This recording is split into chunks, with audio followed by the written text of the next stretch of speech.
थोड़ा बहुत उसी के राउंड अबाउट बात भी हुई हम लोगों की। देखो, पहले सी वॉयजेस कम होते थे, समुद्री यात्राएं कम होती थी। क्यों? क्योंकि हमारा जो एटीट्यूड था, जो हमारी वैल्यू थी, वो एडवेंचर की नहीं थी। ठीक है। फिर धीरे धीरे व्यक्ति की सोशल वैल्यू चेंज हुई। उसने कहा देखे जाके एक बार समुद्र में क्या है। पहले बताता था इक्वेटर पे आप जाएंगे तो गिर जाएंगे, ऐसे कहीं 0 डिग्री लाइन कुछ होता होगा, ये बताया जाता था, इसलिए समुद्र में मत जाओ। लेकिन आपकी वो सोशल वैल्यू चेंज हुई, प्री न्यूटोनियन वैल्यू से न्यूटोनियन साइंटिफिक वैल्यू बनी आपकी, कि देखें तो जाके एडवेंचर की वैल्यू बनी। तो जब आपकी सोशल वैल्यू चेंज हुई कि समुद्र में नहीं जाना है, इसे समुद्र में जाना है, तो ट्रेड बढ़ गया। बढ़ गया कि नहीं? व्यापार, व्यापार कैसे होता है? ऐसे तो होता है, हाँ, समुद्र से के ही थ्रू होता है। तो सोशल वैल्यूज ही ड्राइव करती हैं आपकी इकोनॉमिक वैल्यूज। पहले हमारे यहाँ जजमानी सिस्टम था, गांव एक दूसरे पे ही डिपेंडेंट होता था, सेल्फ डिपेंडेंट इकोनॉमी। वो आपकी सोशल वैल्यू से ड्रिवन था, कम्युनिटी लिविंग थी, विलेज को एक एक एक एक समझिए एक यूनिट मान के चलते थे। तो आपकी इकोनॉमी भी वैसी थी। जब आपकी सोशल वैल्यूज चेंज हो गई, आपका कोहेजन, विलेज कोहेजन कम हो गया, तब आपने जजमानी सिस्टम ब्रेक करके क्या किया? फ्री मार्केट इकोनॉमी आ गई। नहीं आ रही बात समझ? तो यही है, सोसाइटी, इकोनॉमी, पॉलिटी, कल्चर, ये एक सब इंटर रिलेटेड है, अलग अलग नहीं होता है कुछ। एक चीज दूसरी चीज को इन्फ्लुएंस करती है। ठीक है। इकोनॉमी सोसाइटी को ड्राइव करती है, सोसाइटी इकोनॉमी को ड्राइव करती है, पॉलिटी इन सबको ड्राइव करती है, बदले में पॉलिटी इन से ड्रिवन होती है। क्लियर? तो भी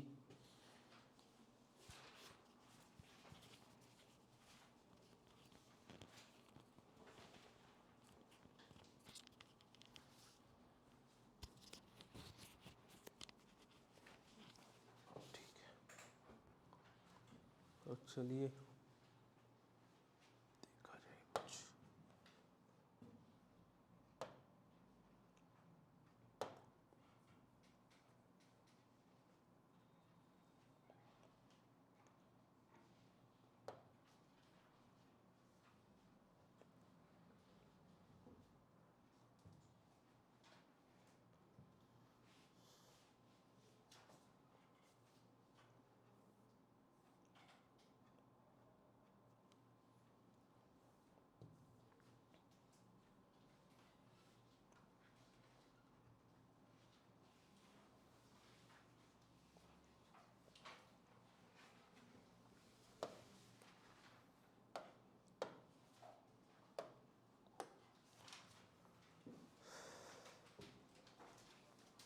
कल हमने वैल्यू कन्फ्लिक्ट के टॉपिक को स्टार्ट किया था। पहले देखा था वैल्यू कन्फ्लिक्ट होता क्या है, देन हमने ये देखा कि क्या वैल्यू कन्फ्लिक्ट होना इनइविटेबल है, क्या वैल्यू कन्फ्लिक्ट होगा ही होगा। तो हमने पाया हाँ, वैल्यू कन्फ्लिक्ट इनइविटेबल है, अपरिहार्य है, होगा। Then next,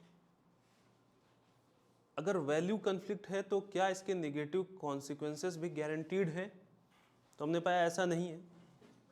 value conflict negative consequences में डीजनरेट तब होता है जब उसके साथ एसोसिएटेड कुछ और चीजें हों। जैसे कि वो चीजें क्या थी?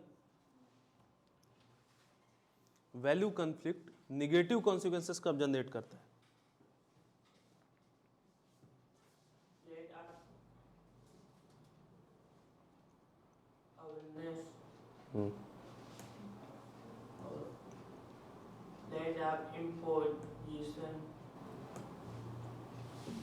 पढ़ा था घर जाके?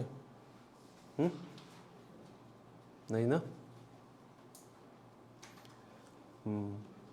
Rajendra, value conflict negative consequences कब जनरेट करता है? मूल्य संघर्ष से नकारात्मक परिणाम कब आते हैं?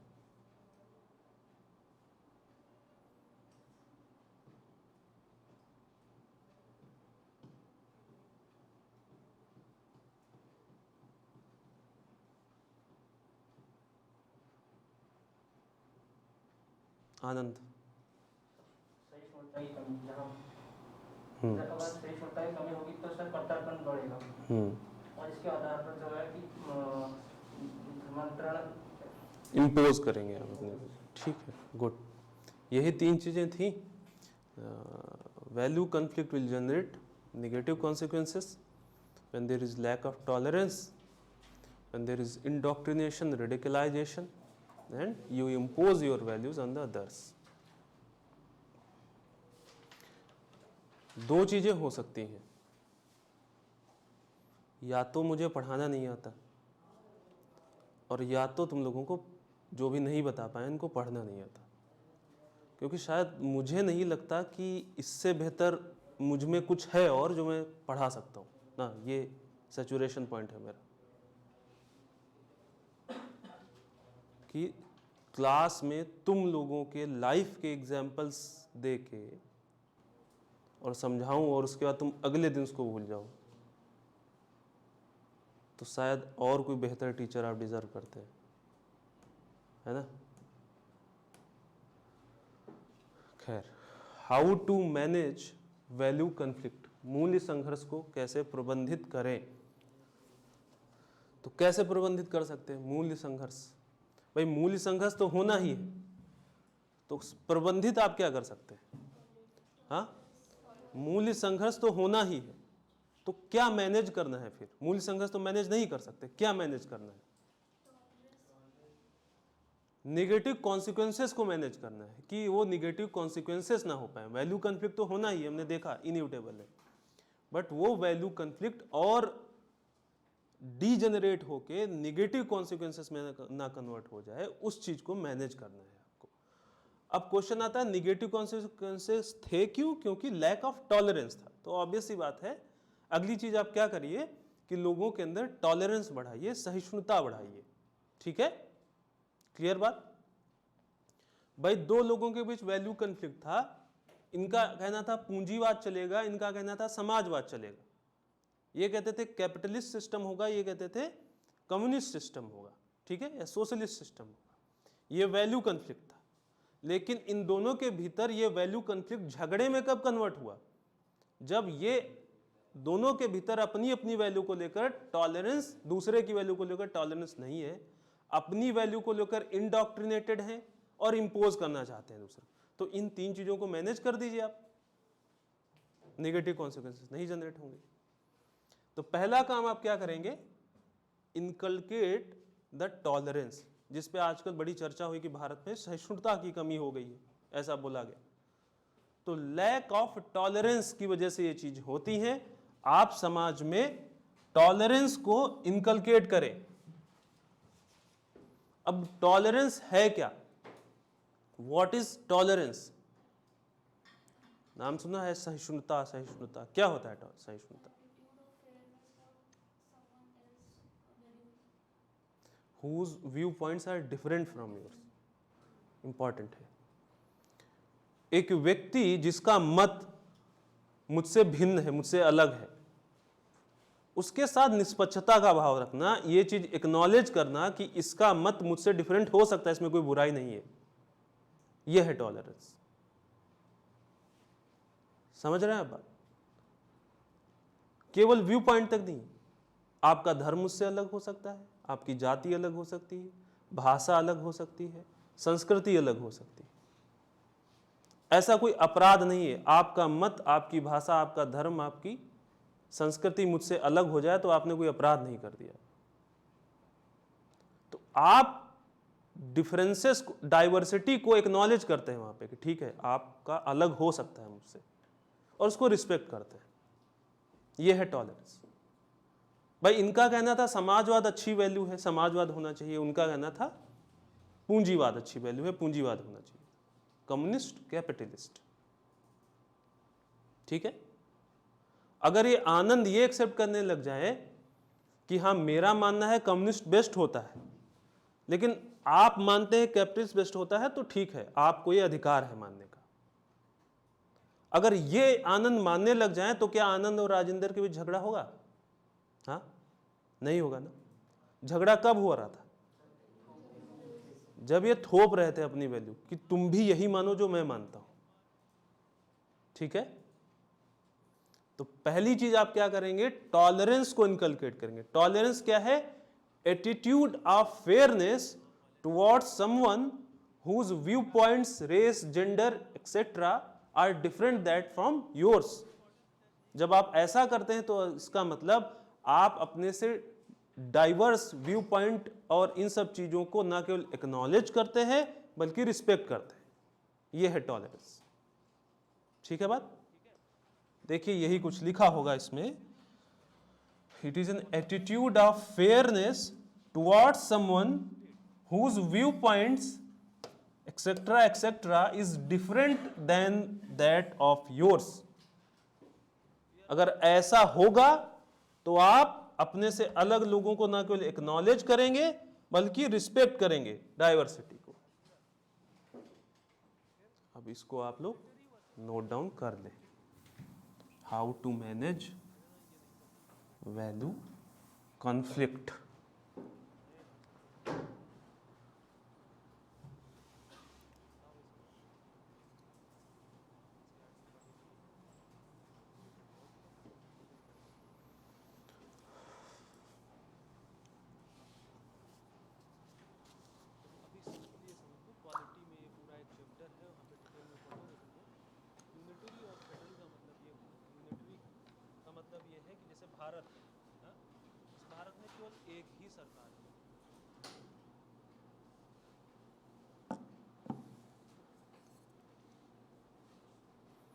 आज जनता एब्सेंट है, कुछ लोग नहीं आए ना, पूरे भारत की केवल तो वो नहीं आया, समर्थ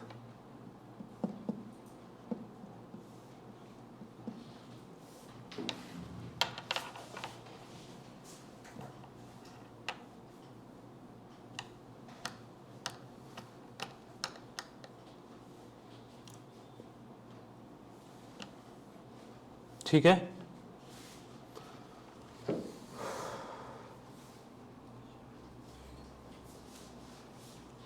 थोड़ा तेज लिखा करो भाई।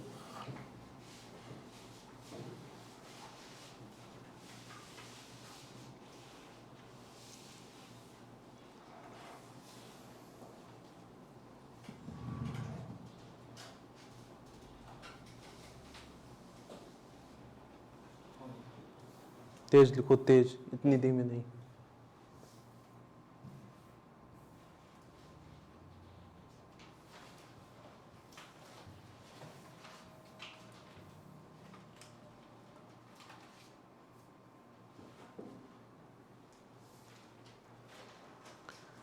वैल्यू कॉन्फ्लिक्ट नेगेटिव कॉन्सिक्वेंसेस में जनरेट हो रहा था। वो नेगेटिव कॉन्सिक्वेंसेस क्या थे?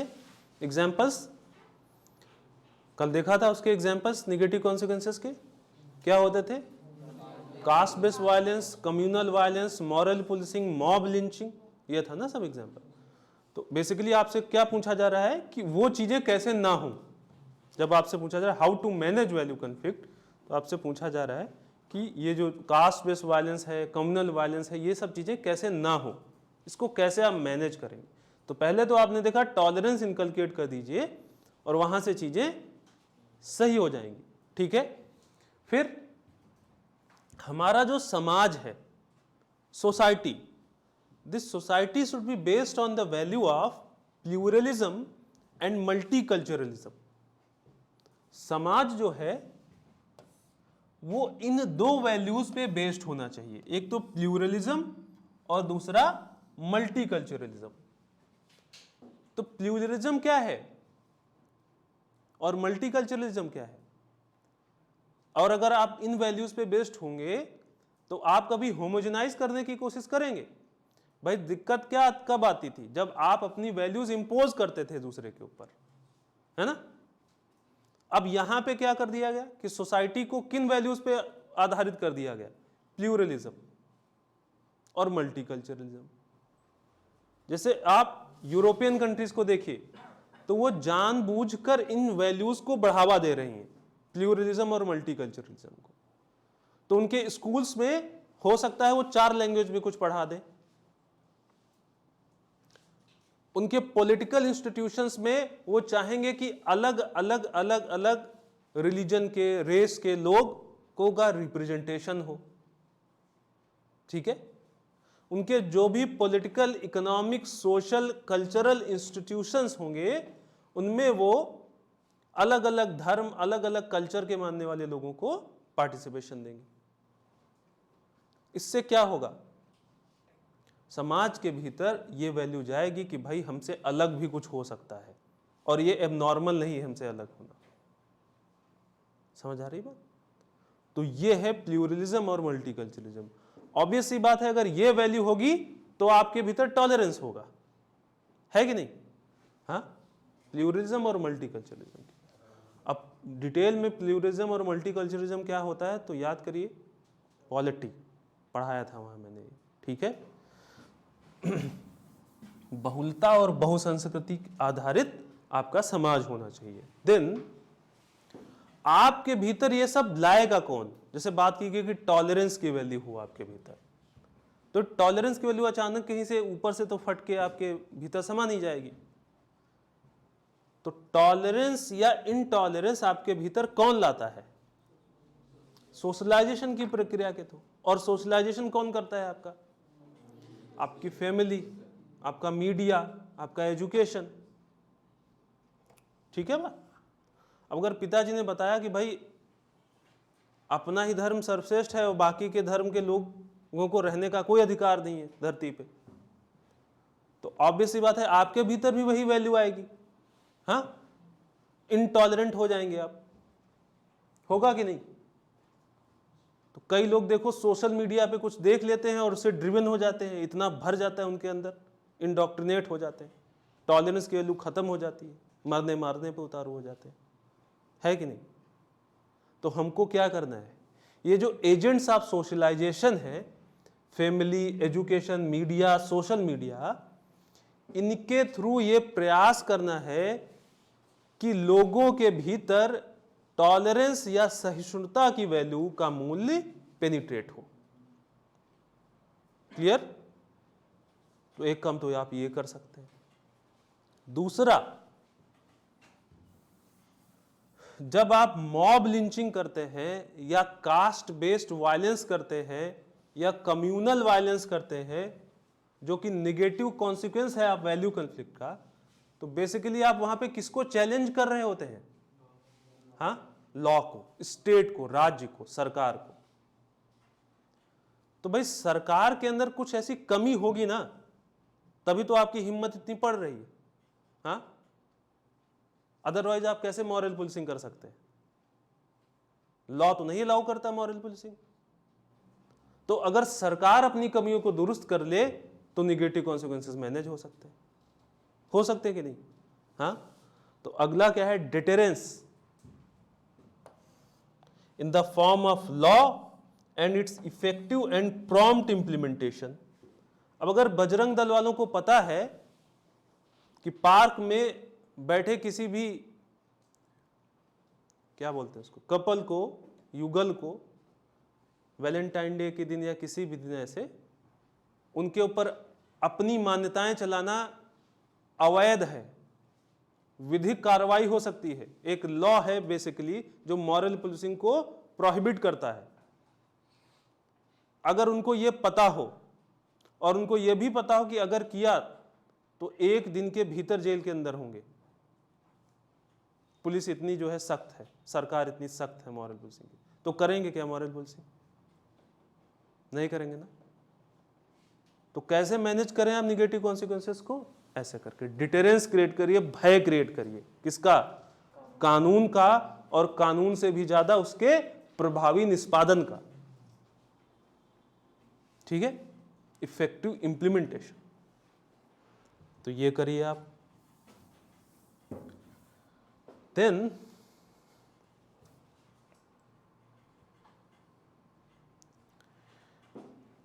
कभी कभी याद करिए, वैल्यूज का कॉन्फ्लिक्ट ऐसा हो जाता है जहां पे समझ नहीं आता कि क्या वे आउट होगा, रास्ता क्या होगा, इसमें से कौन सी वैल्यू हम माने, कौन सी वैल्यू नहीं माने।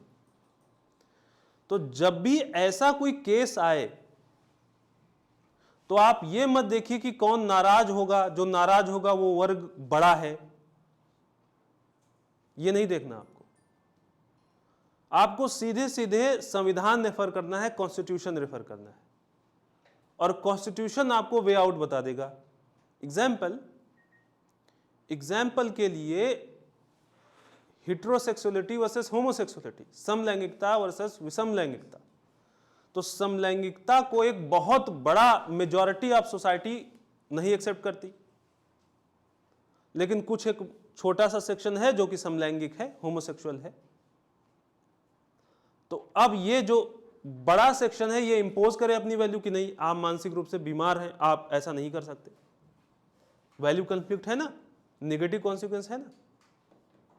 प्राइमा फेसी आपको लगेगा कि सही भी है, ये लग सकता है कुछ ऐसा नहीं कर रहे, लेकिन सरकार को अब क्या करना है, यहां पे इस वैल्यू कॉन्फ्लिक्ट को कैसे मैनेज करना है?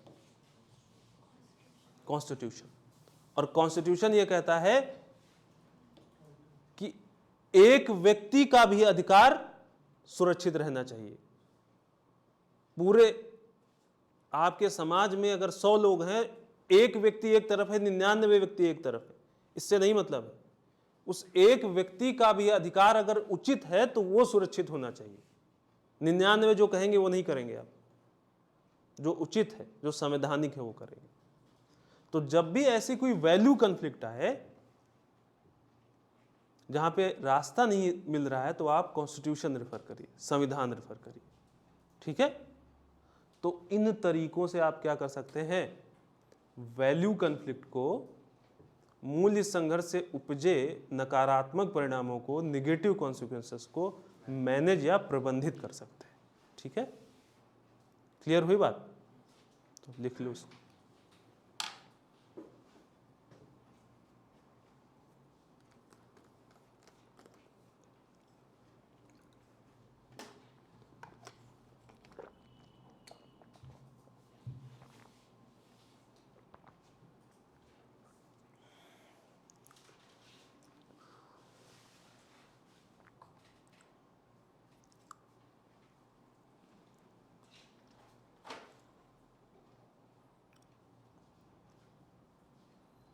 ऑनलाइन जो भी देख रहा है वो क्वेश्चंस रेज कर सकता है अपने।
हाँ हाँ, सामाजिक अंकेक्षण के आधार पे सोशल ऑडिट। सोशल ऑडिट कहाँ जाएगा यहाँ? सोशल ऑडिट का मतलब समझते हो क्या होता है? अरे भैया, सोशल ऑडिट कहाँ से आ जाएगा यहाँ? सोशल ऑडिट का मतलब समझते हो क्या होता है? क्या होता है सोशल ऑडिट? जहाँ पर समाज खुद ये वो करता है कि क्या गलत है क्या सही है, उसके लिए करता है। गवर्नेंस पढ़ा है? गवर्नेंस की क्लासेस तुमने की हैं? बस यही था सोशल ऑडिट। किस चीज में समाज डिसाइड करता है कि क्या है क्या नहीं?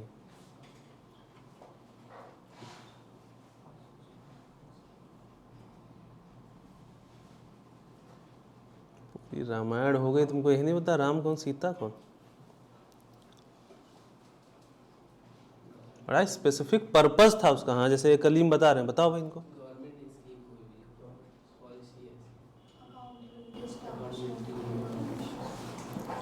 समझे ना?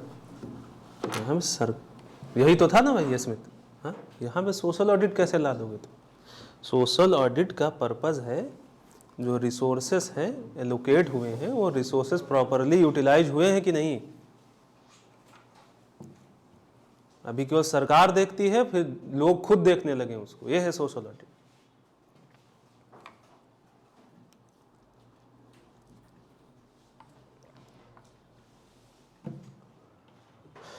क्लियर हुआ? ऐसे आप मैनेज कर सकते हैं वैल्यू कॉन्फ्लिक्ट को। और भी पॉइंट्स हो सकते हैं, आप ऐड करिए इसको।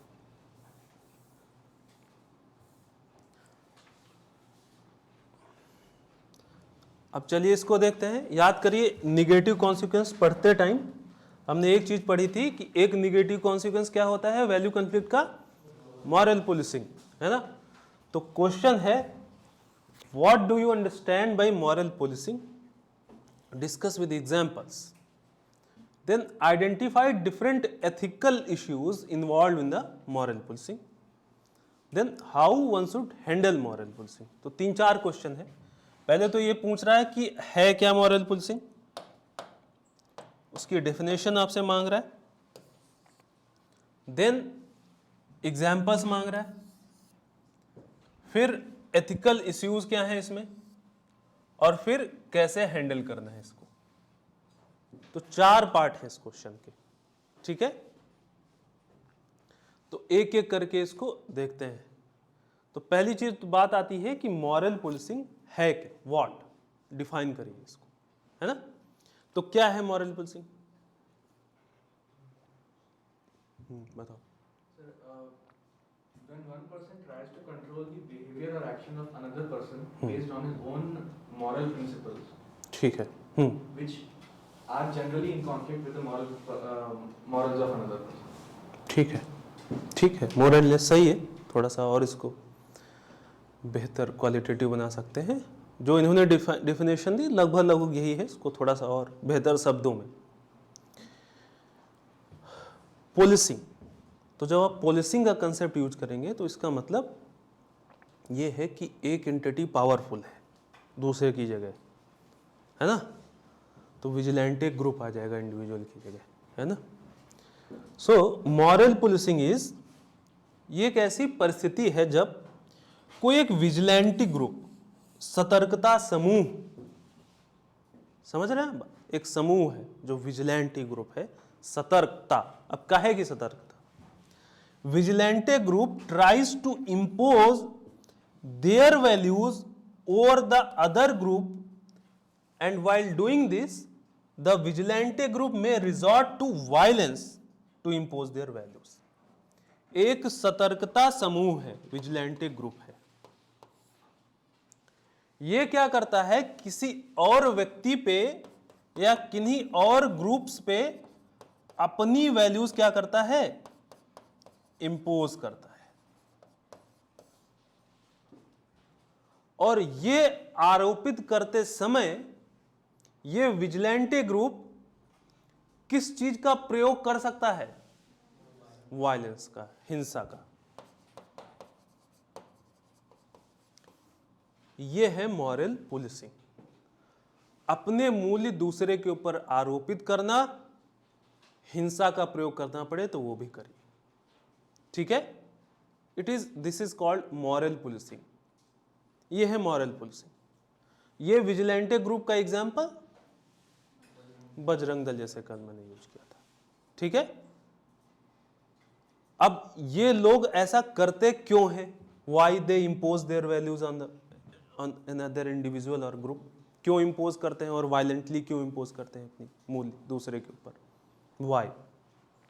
क्वेश्चन आता है क्यों, ऐसा क्यों। इनका सोशलाइजेशन इस तरीके से हुआ है कि they have been led to believe कि जो दूसरा पर्सन कर रहा है वो इनके मॉरल्स के अगेंस्ट जाता है। ठीक है, हाँ सही है।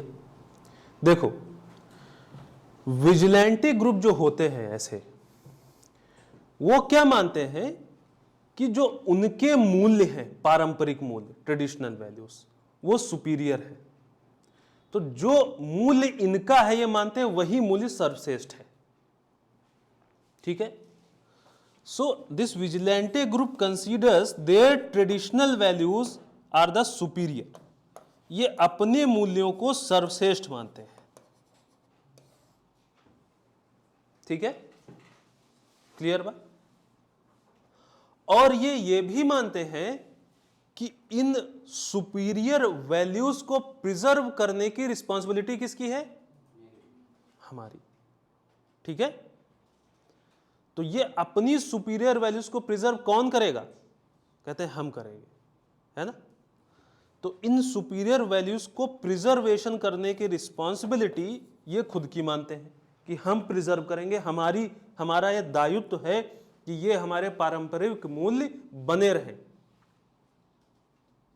ठीक है, क्लियर। तो यही देखिए कुछ लिखा होगा, vigilante group considers their traditional values as superior which needs to be preserved, जिनका संरक्षण होना चाहिए। संरक्षण कौन करेगा? खुद करेंगे, हम कस्टोडियन हैं इन वैल्यूज के। So we are the custodians of such superior value. अब ऑब्वियस सी बात है, ऐसा ग्रुप जो कि अपने पारंपरिक मूल्यों को सर्वश्रेष्ठ मानता है, they consider their traditional values are the superior, और खुद को इन सुपीरियर वैल्यूज का कस्टोडियन मानता है, खुद को इनका रखवाला मानता है। जब इस ग्रुप को अपनी वैल्यू कहीं इरोड होती दिखेगी तो रजिस्ट करेगा कि नहीं? उसको करेगा नहीं। तो इसका मानना है कि महिलाएं पर्दे में रहनी चाहिए। तो जब यह देखेगा कि एक महिला पार्क में बैठी है, हाँ? किसी युवक के साथ, यूथ फ्रेंड के साथ, तो इनको लगेगा नहीं कि हमारी पारंपरिक वैल्यू क्या थी कि महिला का आचरण गरिमापूर्ण होना चाहिए, और इनकी गरिमापूर्ण मतलब है पर्दे में होनी चाहिए। ठीक है, अब ये खुद को उस वैल्यू का क्या मानता है? कस्टोडियन, और उस वैल्यू को सुपीरियर मानता है। ये वैल्यू सर्वश्रेष्ठ है, महिला को पर्दे में रहना चाहिए, ये सुपीरियर वैल्यू है। और इस वैल्यू को बचाएगा कौन? हम। तो जब ये देखेगा महिला पर्दे में नहीं है तो तुरंत टोकेगा ना, टोकेगा कि नहीं टोकेगा? क्यों, कैसे? और वो हो सकता ना माने तो ये क्या करेगा? वायलेंस का इस्तेमाल करेगा। होगा ऐसा कि नहीं? क्लियर? क्लियर हुआ कि नहीं हुआ बात? ये है मॉरल पॉलिसी। ये विजिलेंटे ग्रुप अपनी वैल्यूज वायलेंस के थ्रू इंपोज करेगा। क्यों ऐसा करेगा? क्योंकि ये अपनी वैल्यूज को सुपीरियर मानता है और उनका खुद को उसका कस्टोडियन मानता है। अब देखो, ऐसा बिल्कुल हो सकता है कि आप भी अपनी वैल्यूज को सुपीरियर मानते हो और आप भी उनको कस्टोडियन, आप खुद को उन वैल्यूज का कस्टोडियन मानते हो। ये हो सकता है भाई, आप भी ये कह सकते हैं, आप भी ये कह सकते हैं कि जो मेरी वैल्यू है वो सुपीरियर है और उसको बचाने की जिम्मेदारी मेरी है।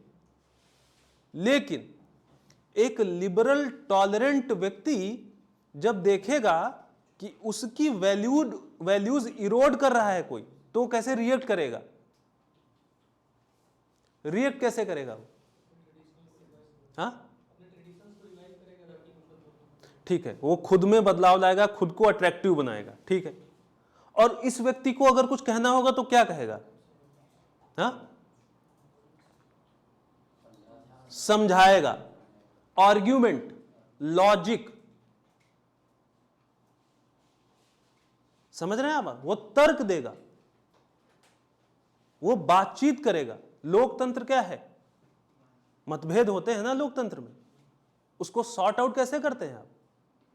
डिबेट। वो लॉजिक देते हैं, ये लॉजिक देते हैं, लॉजिक, तर्क। क्लियर बात? अगर आपको लगता है आपकी वैल्यू सर्वश्रेष्ठ है तो साबित करिए, साबित कर दीजिए, अगला मान लेगा, एक्सेप्ट कर लेगा।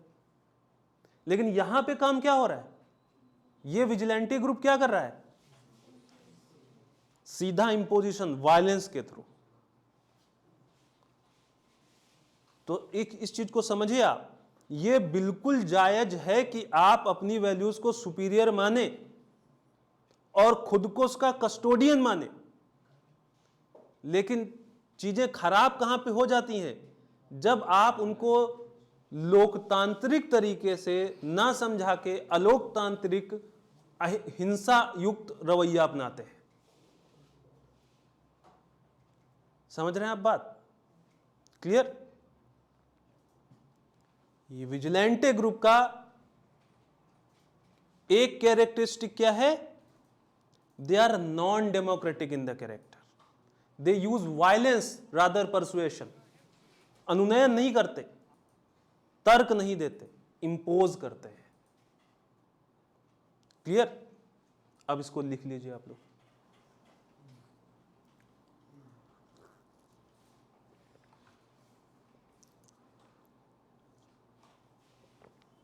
समर्थ वाजपेयी मेजॉरिटी में ही हो सकती है, माइनॉरिटी भी कर सकती है। समर्थ का क्वेश्चन है, सुन लीजिए आप लोग। समर्थ का क्वेश्चन है कि जो ये मॉरल पुलिसिंग है ये केवल जो विजिलेंटी ग्रुप होते हैं केवल मेजॉरिटी कम्युनिटी से होते हैं या माइनॉरिटी कम्युनिटी से भी हो सकते हैं? तो बिल्कुल माइनॉरिटी कम्युनिटी से भी हो सकते हैं। अभी आपने कल परसों का एक वीडियो देखा होगा, बेंगलुरु में एक मुस्लिम लेडी एक हिंदू मैन के साथ रात को अपना ऑफिस खत्म होने के बाद बाइक पे जा रही थी, ठीक है? तो उसने बुर्का पहना हुआ था। तो वहां पे कुछ 3-4 मुस्लिम यूथ निकले और उन्होंने उसको रोका, और जो वो युवक था उसने ये मतलब अपना हिंदू प्रोफेशन का वो कर रखा था, प्रोफेस जिसको बोलते हैं, जान जाए कोई दूर से, तिलक और ये सब। तो उन्होंने उसको रोका और बोला, उस महिला से बोला, आप कैसे किसी गैर धर्म के व्यक्ति के साथ एक बाइक पे जा सकते हैं, चल सकते हैं? उसको रोका। उसकी वाइफ को जो लड़की थी उससे जबरदस्ती उसके हस्बैंड का नंबर लिया, उसको कॉल किया और बोला ऐसा ऐसा हो रहा है, ये वायरल है क्लिप, है? उस जो साथ में ड्राइव कर रहा था उसको मारा। अगला स्टेप क्या हुआ? यह है मॉरल पुलिसिंग ही तो है। आप डिसाइड कर रहे हैं हमारी धर्म की औरत किसी गैर धर्म के व्यक्ति के साथ कैसे जा सकती है? हम रखवाली करेंगे उसके। तर्क दीजिए, तर्क दीजिए, बताइए ना। तर्क तो है नहीं ना, तो क्या करोगे आप? हिंसा का प्रयोग करोगे। तो तुम ही थोड़ी हिंसा कर सकते हो। सबसे बड़ा हिंसा कौन कर सकता है?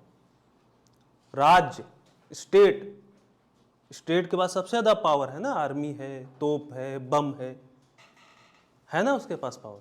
तो उसने हिंसा का इस्तेमाल किया और खूब अच्छे से वहां पे प्रसाद मिल रहा है हमको।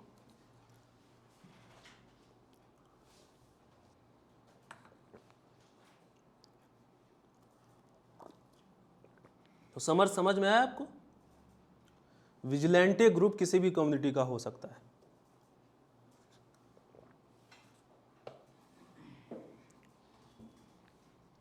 एक वैल्यू यूनिवर्सल है, क्या? जाहिलपंथी। वो किसी भी धर्म, किसी भी भाषा, किसी भी क्षेत्र में हो, हर जगह विद्यमान रहती है ना? कोई अछूता नहीं उससे।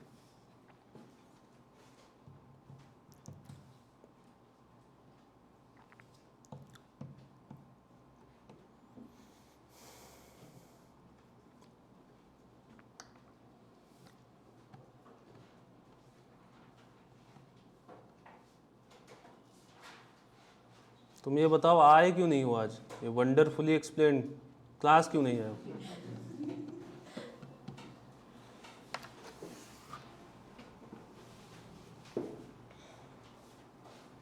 लिख लिया सबने?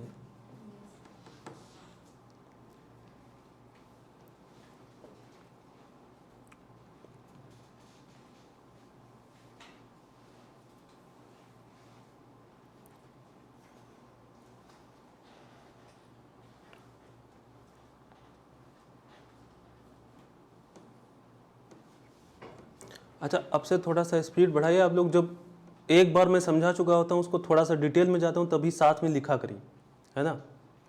या जल्दी खींचिए। बहुत टाइम लगाएंगे तो फिर ये तो दिसंबर तक चला जाएगा एथिक्स।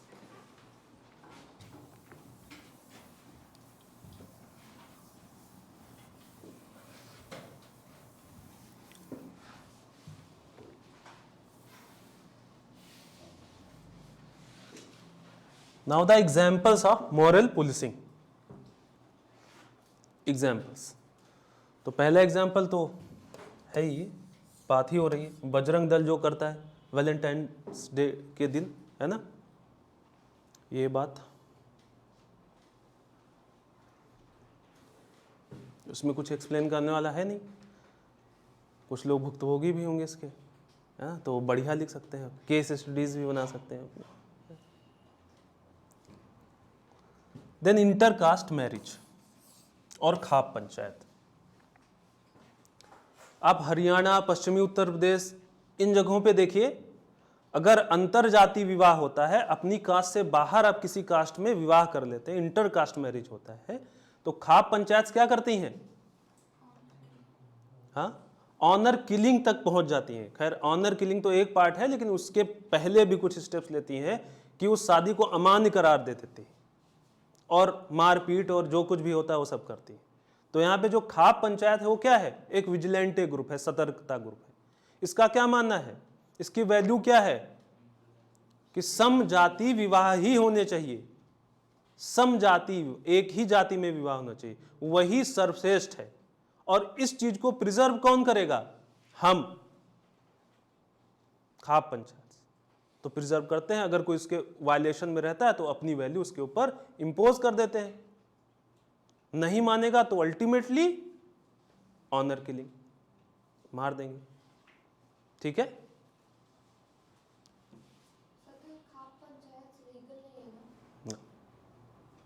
लेकिन ये सोसाइटल फिनोमिना है, समाज का एक पार्ट है, और खाप पंचायत केवल खराब काम ही नहीं करती है ना। तो समाज के भीतर अगर व्याप्त कोई बुराई है तो उसको आप केवल और केवल विधि के दम पे, लीगल स्टेप से आप उसको डील नहीं कर सकते, है ना। एक क्वेश्चन भी आया हुआ है शायद 2019 में, सरकार ने स्टेप्स क्या लिए हैं खाप पंचायत को कंट्रोल करने के लिए। क्वेश्चन आया हुआ है, देखेंगे आप तो मिलेगा आपको क्वेश्चन प्रीवियस ईयर्स में। ठीक है, वहाँ का समाज का मेजॉरिटी ऐसा चाहता है। तो भाई देखो, डेमोक्रेसी, लोकतंत्र में अल्टीमेटली वोट लेना होता है सरकार को, है ना। तो वोट लेना होता तो एक हद तक वो रिफॉर्म कर सकती है, एक हद तक रिफॉर्म कर सकती है। अल्टीमेटली वो रिफॉर्म समाज से ही आना पड़ेगा। बहुत रिफॉर्म कर देगी, यूरोप की कोई वैल्यू ला के बता देगी है सीधे ऐसा ऐसा ऐसा, तो सब उखड़ जाएंगे, वोट नहीं देगा कोई, है ना। तो ग्रेजुअल रिफॉर्म्स करती है सरकार, धीरे धीरे। ठीक, तो इंटरकास्ट मैरिज में, अंतर जाति विवाह में आप देखते होंगे खाप पंचायत का role. Then inter religious marriage में, अंतर धार्मिक विवाह, तो उसमें ये सुना होगा आपने, लव जिहाद बहुत चला है। ये जो लव जिहाद चिल्लाते रहते हैं, कौन है ये सब? हाँ, विजिलेंटी ग्रुप है। इनको लगता है हमारे धर्म की महिला उस धर्म में कैसे जा सकती है, हमारा धर्म सुपीरियर है, उसको प्रिजर्व करेंगे हम कस्टोडियन है उसके। तो अगर कोई दूसरे धर्म में जाके विवाह कर लेता है तो इम्पोज करो अपनी वैल्यू, वायलेंस करो वहाँ पे। अरे भाई, उसकी दिमाग है, उसको जो करना है करने दो। हाँ, यहाँ निजता का अधिकार है, राइट टू फ्रीडम है, फ्रीडम ऑफ चॉइस है, सबको चॉइस है कि भाई आप विधि के दायरे में रहते हुए, कानून के दायरे में रहते हुए आपको फ्रीडम ऑफ चॉइस है, आप करिए जो करते हैं। तो उसको अच्छा लगता है अगर कुछ, तो उसको करने दीजिए ना। आप कौन होते हैं ये बताने वाले कि क्या होगा क्या नहीं होगा? क्लियर बात? तो यहां पे भी आप यही केस देखते हैं, ये जो लव जिहाद की थ्योरी जब आती है तब। देन गौरक्षक दल, गौरक्षक दल के केस में क्या है? मॉरल पुलिसिंग ही तो है कि नहीं? है कि नहीं मॉरल पुलिसिंग एक तरीके से? भाई एक विजिलेंटे ग्रुप है जिनको अपने को गौ रक्षक दल का नाम देते हैं, इनका वैल्यू है कि गाय माता है, ठीक है, मदर है, उसका प्रिजर्वेशन होना चाहिए, और अपनी इस वैल्यू को ये सर्वश्रेष्ठ मानते हैं, सुपीरियर मानते हैं, और खुद को उसका कस्टोडियन मानते हैं। तो जैसे ही इनको लगता है कि इनकी वैल्यू के वायलेशन में कुछ हो रहा है, तो क्या करते हैं, इंपोज करते हैं। और कभी कभी इसमें एक दो मॉब लिंचिंग भी हुई है, आपने देखा होगा, हुआ है कि नहीं? हाँ, क्लियर बात। भाई गौ रक्षा अगर होनी है तो सरकार करेगी ना, सरकार करेगी ना। सरकार देखेगी अवैध बूचड़ खाना चल रहा है, सरकार देखेगी अवैध तस्करी हो रही है, इलीगल ट्रैफिकिंग हो रही है काउस की, तो सरकार है ना ये सब देखने के लिए, पुलिस है, व्यवस्था है। आप थोड़ी सरकार का रोल ले सकते हैं। आप कैसे डिसाइड कर सकते हैं किसको मारा जाएगा, किसके ऊपर क्या कार्रवाई होगी? समझ रहे हैं आप बात? तो एक गौ रक्षक दल भी एक सतर्कता समूह की तरह काम करते हैं, विजिलेंटे ग्रुप की तरह काम करते हैं, अपनी वैल्यूज इंपोज करते हैं दूसरे के ऊपर, ठीक है। यहां तक भी इस चीज को जस्टिफाई किया जा सकता है कि ठीक है आप विजिलेंटे ग्रुप बनाएं, सतर्कता समूह बनाएं, लेकिन अपनी वैल्यूज को सुपीरियर माने, खुद को उसका कस्टोडियन माने, बट डू नॉट इंपोज। आप जैसे ही देखें कुछ अवैध तस्करी हो रही, इलीगल ट्रैफिकिंग हो रही, तो अब वहां से डील करने का काम किसका है? स्टेट का, गवर्नमेंट का, पुलिस का। आप पुलिस को इन्फॉर्म करें, वो करेगा जो करना है, हा? ठीक है। अगर उसको लगेगा ये चीज इलीगल है तो पुलिस कार्रवाई करेगी, है ना। अगर खुद से ही सब जस्टिस लेने लगे तब तो क्या होगा, सब एक दूसरे को मार काट डालेंगे। फिर राज्य की जरूरत क्या है, सरकार की जरूरत क्या है? समझ रहे हैं आप बात? तो विजिलेंट गौ रक्षक दल। फिर live in relationship, live in relationship, इसमें भी देखिए यही होता है कि नहीं? हाँ, लिव इन में रह रहे हैं तो वायलेंस का मतलब केवल और केवल फिजिकल वायलेंस नहीं होता है, केवल मारना और लथाड़ लथाड़ के देना, केवल यही नहीं होता है। वायलेंस का मतलब कोअर्शन, वो कोअर्शन में भी फिजिकल वायलेंस के रूप में ना दिखे आपको, सोशल बॉयकॉट के रूप में दिखे, है ना। तो जो लिव इन में है, इनको कहीं मिलता है रहने को, किसी कॉलोनी में देते हैं घर रहने को। होमोसेक्सुअल्स, इनको मिलता है कहीं रेसिडेंस आसानी से? नहीं मिलता है ना। ये सब क्या है? कोअर्शन है। आप अपनी वैल्यूज इंपोज करना चाहते हैं उसके ऊपर, क्लियर। तो ये सब एग्जांपल्स किस चीज के हैं? Moral policing. लिखिए, लिख लिया? चलो बहुत बढ़िया, आप काम सही किया तुम लोगों ने।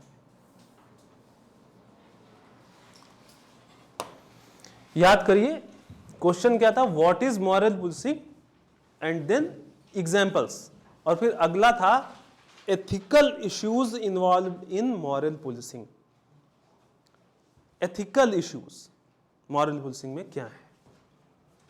तो जब मैं बात करता हूं एथिकल इशू, तो इसका मतलब क्या है? मैं आपसे क्या पूछ रहा हूं? क्या?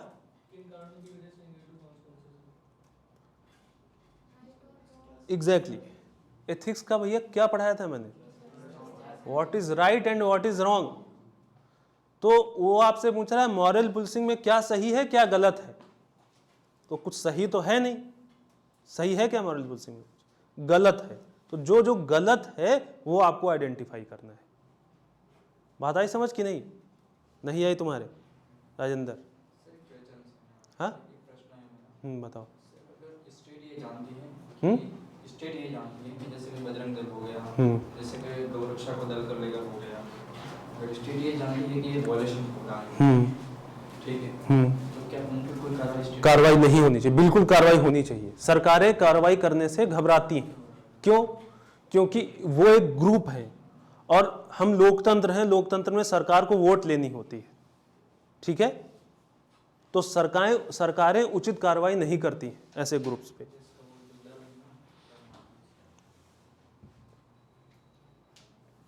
क्या ये कहना सही रहेगा कि गवर्नमेंट के उन फोर्स जो मतलब जो जनरली इन चीज़ों पे एक्शन ले सकते हैं, उन लोगों की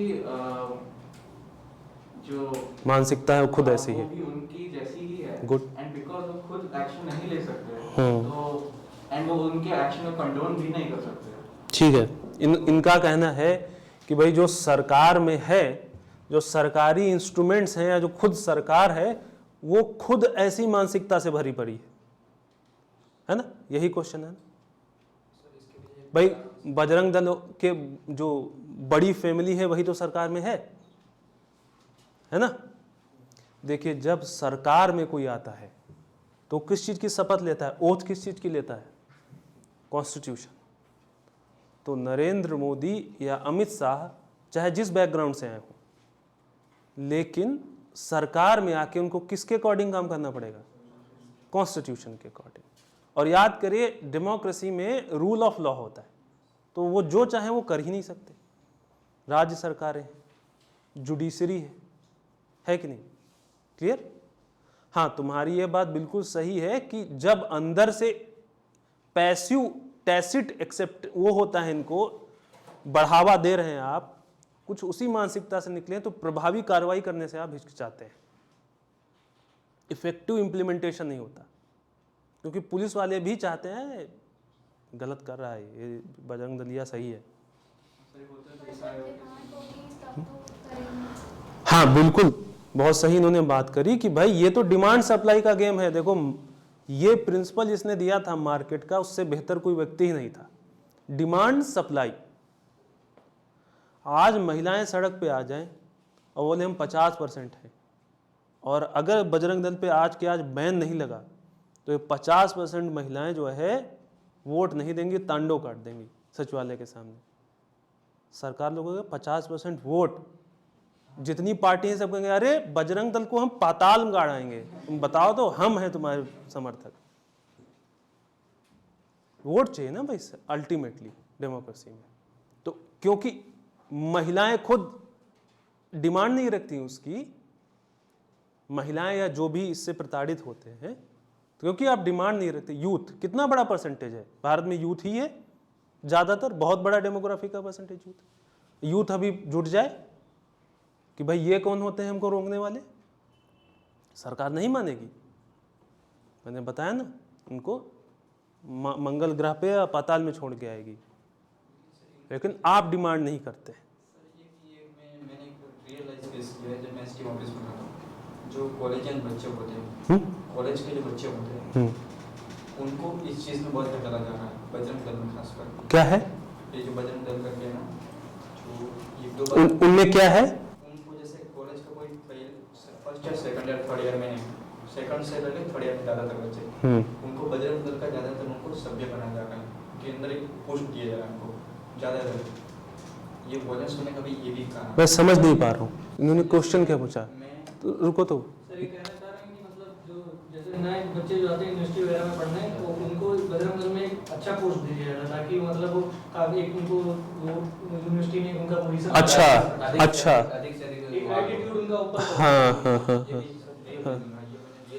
भाई देखो, बात यह है कि लोकतंत्र में हर एक व्यक्ति को अपना विचार रखने की स्वतंत्रता है, कुछ भी मानने की स्वतंत्रता है। लोकतंत्र आपको गोबर निकालने की भी आजादी देता है मुंह से।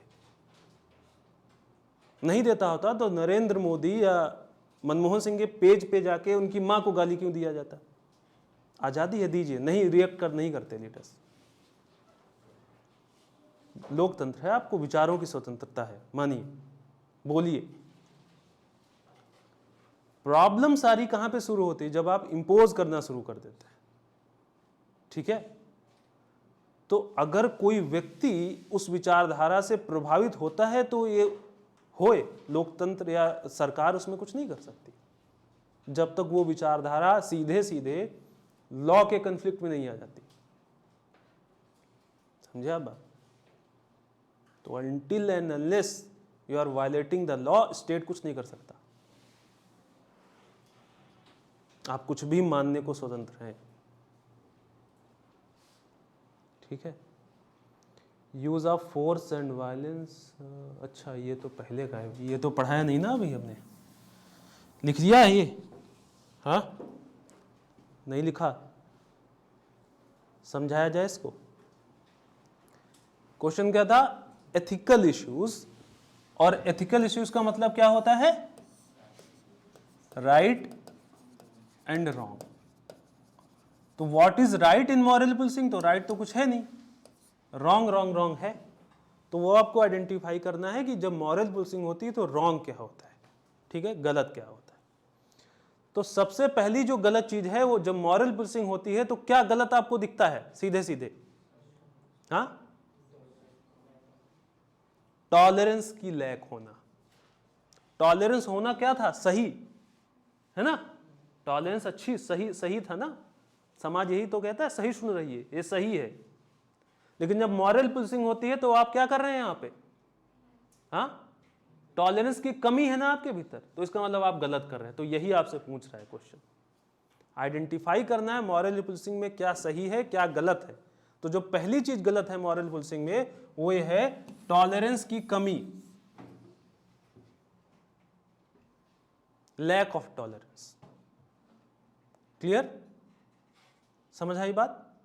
हाँ, देन अगली चीज, समाज ये बोलता है आपसे, एथिक्स आपसे ये बोलती है वायलेंस मत करिए, हिंसा मत करिए। और मॉरल पुलिसिंग में क्या होता है? हिंसा होता है कि नहीं? Use of force and violence होता है कि नहीं? क्लियर, नहीं आ रही बात समझ? तो use of force and violence ये गलत है जो मॉरल पुलिसिंग में होता है। आ रही बात कि नहीं है समझ में? आपसे पूछ रहा है what is wrong in moral policing, क्या गलत है? तो आप बोलेंगे मॉरल पुलिसिंग में गलत ये है कि इसमें टॉलरेंस नहीं है जब मॉरल पुलिसिंग होती है। मॉरल पुलिसिंग में गलत ये है कि इसमें वायलेंस यूज करते हैं आप, ठीक है। देन जो विक्टिम है जिसके ऊपर ये सब घटित होता है उसको अपने जीवन जीने का अधिकार है, उसको अपनी चयन का अधिकार है। लीगल एथिक्स क्या बोलता है? लीगल एथिक्स कि व्हाट इज राइट, हर व्यक्ति को चयन का अधिकार होना चाहिए, यह सही है। किसी को भी चयन का अधिकार, चॉइस का राइट वायलेट नहीं होना चाहिए उसके। लेकिन जब मॉरल पुलिसिंग होती है तो जिस पे मॉरल पुलिसिंग हुई उसके इस अधिकार का वायलेशन होता है कि नहीं? हाँ, उसकी स्वतंत्रता का वायलेशन होता है कि नहीं? फ्रीडम का। और फ्रीडम, हर एक व्यक्ति को फ्रीडम होना सही है, हाँ, राइट है ना। समाज, यही हमारा fundamental rights, legal ethics. Legal ethics क्या बोलता है? मौलिक अधिकार क्या बोलता है? Everyone must have the freedom of choice, freedom of expression, freedom of privacy. आपको अपनी निजता का अधिकार है, आपको अपनी चयन का अधिकार है, बोलने और अभिव्यक्ति की आजादी का अधिकार है। अभिव्यक्त आप कैसे करते हैं? पार्क में घूम के, वो एक अभिव्यक्ति का ही प्रकार है, ठीक है, क्लियर। तो जब आपके इन फंडामेंटल राइट्स का वायलेशन हो रहा है तो एथिक्स जो आपको बोलता है कि ये सही है उसका भी तो वायलेशन हो रहा है, हाँ, क्लियर बात। मतलब रॉन्ग चीज है ये, यही आइडेंटिफाई करना था आपको। नहीं आ रही बात समझ? एथिक्स माने what is right, what is wrong. तो बस आपसे मॉरल पुलिसिंग में क्या क्या गलत है वो पूछ रहा है आपसे। तो पहली चीज गलत आपने क्या निकाली? टॉलरेंस की कमी। दूसरा यूज ऑफ फोर्स। तीसरा violation of fundamental rights of the victim. Violation of fundamental rights, मौलिक अधिकारों का है, सच राइट टू लाइफ। जब आप मॉब लिंचिंग कर देते हैं तो लाइफ का ही तो वायलेशन करते हैं, या जब खाप पंचायत मारती है तो लाइफ, जीवन का ही तो अधिकार छीनती है, या राइट टू चॉइस, चयन का अधिकार आपके छीना। ठीक है, क्लियर। फिर और क्या होता है? लीगल एथिक्स क्या है?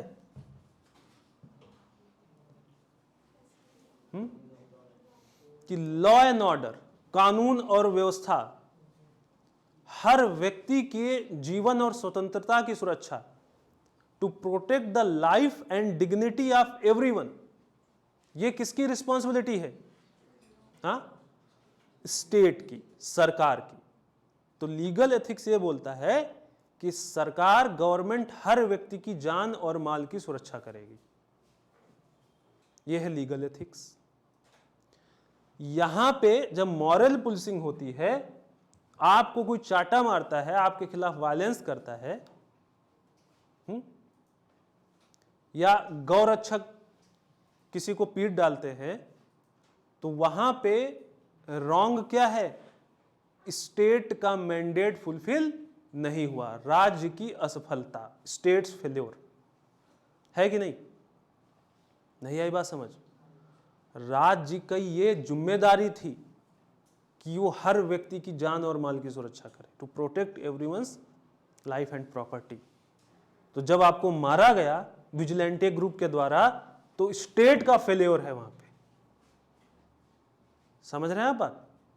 तो वही है, it reflects the breakdown of law and order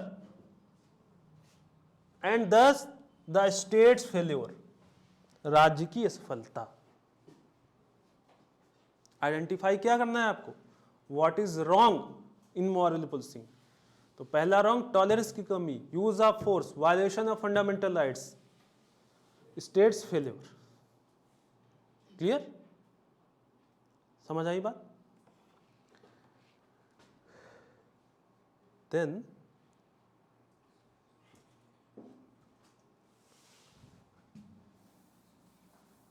जब ऐसा कुछ होता है तो इसका प्रभाव, जो इंपैक्ट होता है, वो केवल जिसके ऊपर हुआ वहां तक सीमित नहीं रहता।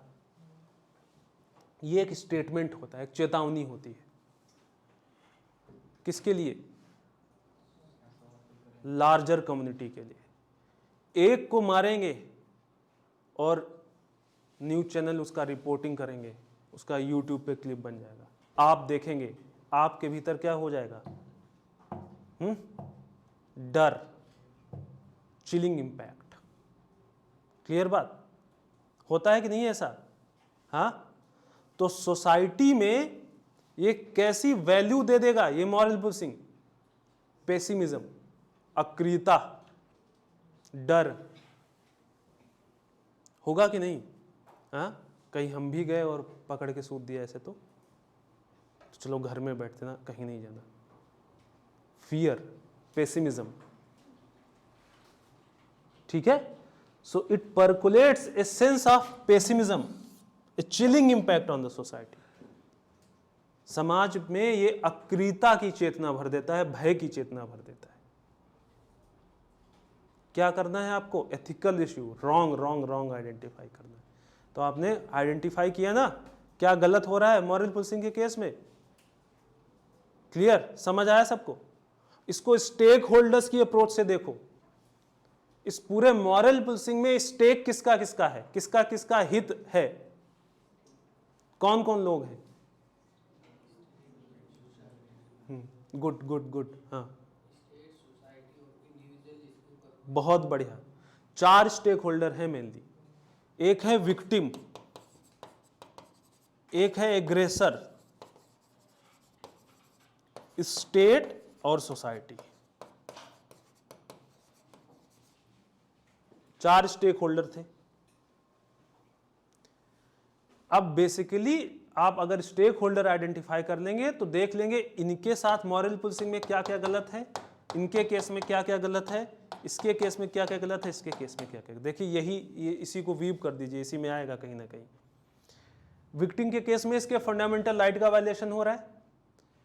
एग्रेसर के केस में टॉलरेंस की कमी है, वायलेंस यूज करता है। स्टेट फेल हो रहा है, लॉ एंड ऑर्डर नहीं मेंटेन कर पा रहा है। सोसाइटी में फियर जा रहा है, चिलिंग इंपैक्ट जा रहा है। क्लियर? लिख लिया है? हाँ,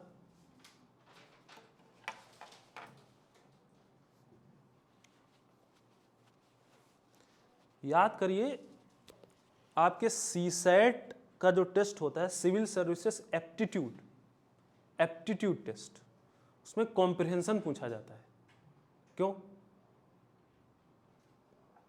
क्या टेस्ट किया जाता है कॉम्प्रिहेंशन के थ्रू?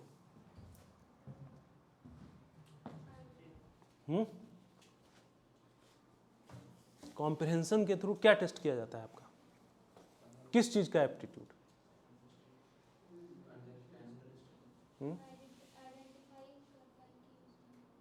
किस चीज को? हाँ, बहुत क्लोज हो तुम। किस चीज को आइडेंटिफाई कर पाए? गुड।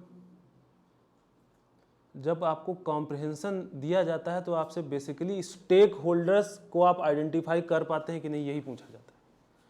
एक सिविल सर्वेंट है, आपको एक डिसीजन लेना है और आपको यही नहीं पता कि इसमें 10 लोग प्रभावित होंगे अलग अलग, तो आपका डिसीजन कभी बेहतर हो ही नहीं पाएगा, है कि नहीं? एक सिविल सर्वेंट बेहतर डिसीजन मेकिंग कब करता है? जब उसको पता हो कि इस पूरे मुद्दे में ये स्टेक होल्डर है कि नहीं? तो कॉम्प्रिहेंशन से बेसिकली वही आइडेंटिफाई करता है डिसीजन मेकिंग, और डिसीजन मेकिंग कब बेहतर होगी? जब सारे स्टेक होल्डर्स आप पहचान लेंगे। तो देखिए, कभी कॉम्प्रिहेंशन में बहुत सारी चीजों को इन्वॉल्व कर देते हैं, इसीलिए जब तक आप सारे स्टेक होल्डर्स आइडेंटिफाई नहीं कर पाएंगे तब तक आप किसी भी मुद्दे को कॉम्प्रिहेंसिवली डील नहीं कर सकते।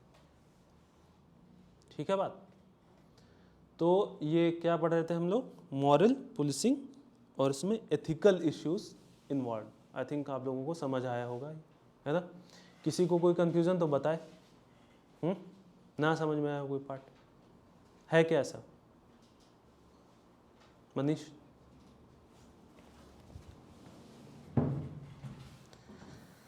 तो चलो आगे देखते हैं।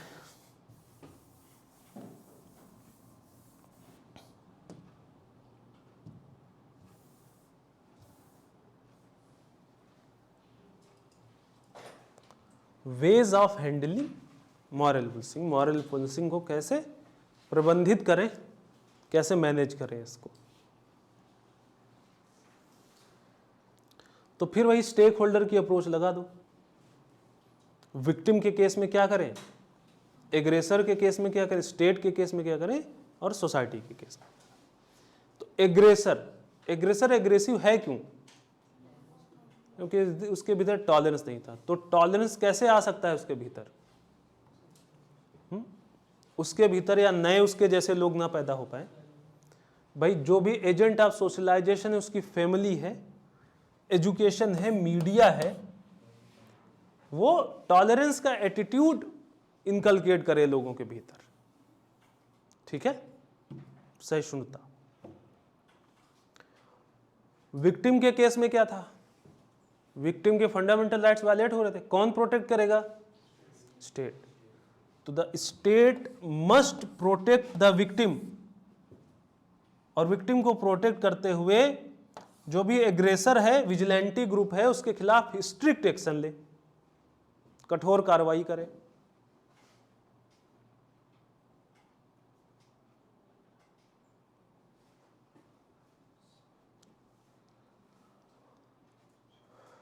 स्ट्रिक्ट लॉज होने चाहिए, कठोर कानून हो, और उनसे भी ज्यादा प्रॉम्प्ट एंड इफेक्टिव इंप्लीमेंटेशन हो। तुरंत, स्विफ्ट एंड इफेक्टिव इंप्लीमेंटेशन। तुरंत, निष्पक्ष और प्रभावी कार्रवाई हो। तो अगली बार हिम्मत नहीं पड़ेगी वो करने की।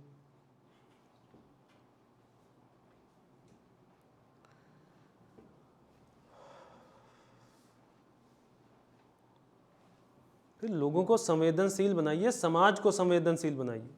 सेंसिटाइजेशन।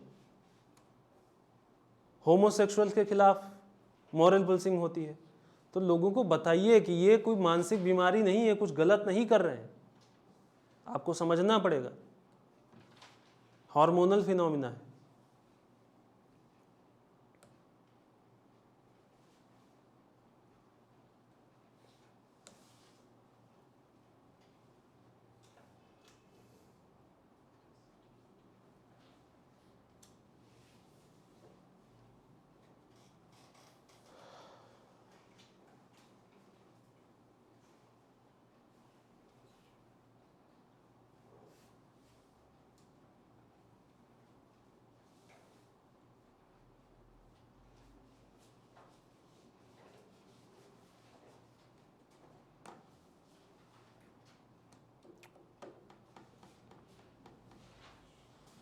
क्लियर हुआ? How can you handle moral policy?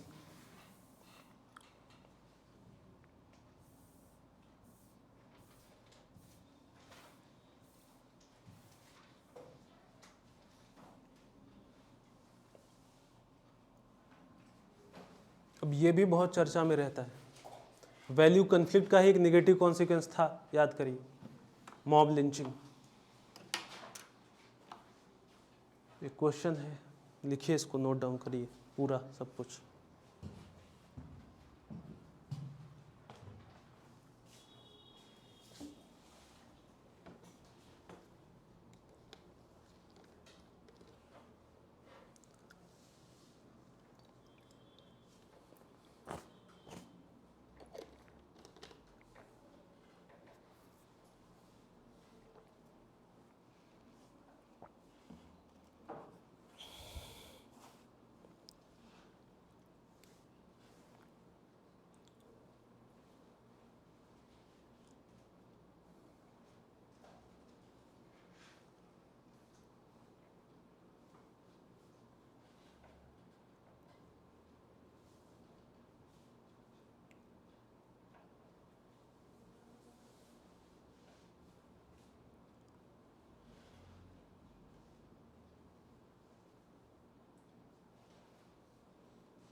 Question है, what is mob lynching, then the ethical issues involve in the mob lynching, फिर उसके आगे how you can deal with the this phenomena, है ना। जैसे पिछला क्वेश्चन था उसी पैटर्न पे है कि मॉब लिंचिंग है क्या, एग्जाम्पल्स दीजिए, एथिकल इश्यूज बताइए, रेमेडीज बताइए, ठीक है। So what is mob lynching? जब भीड़, मॉब जो होती है वो लॉ एंड ऑर्डर को खुद के हाथ में ले लेती है, ठीक है, वायलेंटली किसी दूसरे पर्सन को डोमिनेट करती है और वो उसकी हत्या तक पहुंच जाता है, ये है मॉब लिंचिंग, ठीक है।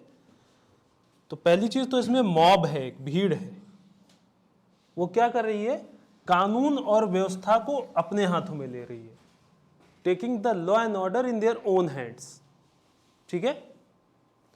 लॉ एंड ऑर्डर को अपने हाथ में लेते लेते वो हिंसा पर उतारू है, ठीक है। और ये सब वो कर क्यों रही है, किसी दूसरे व्यक्ति को उसको क्या करना है, ओवर पावर करना है, ठीक है।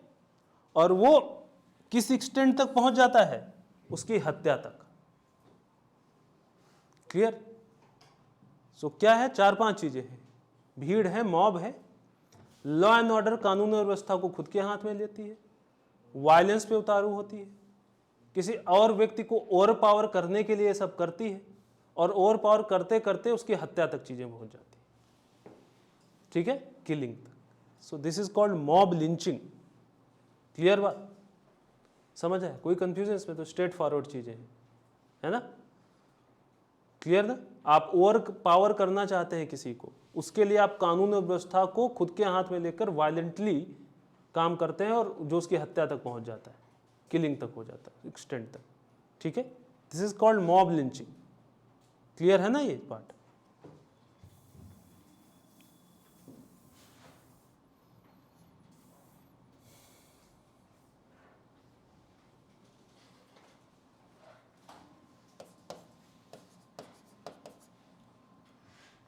एग्जाम्पल्स ऑफ मॉब लिंचिंग,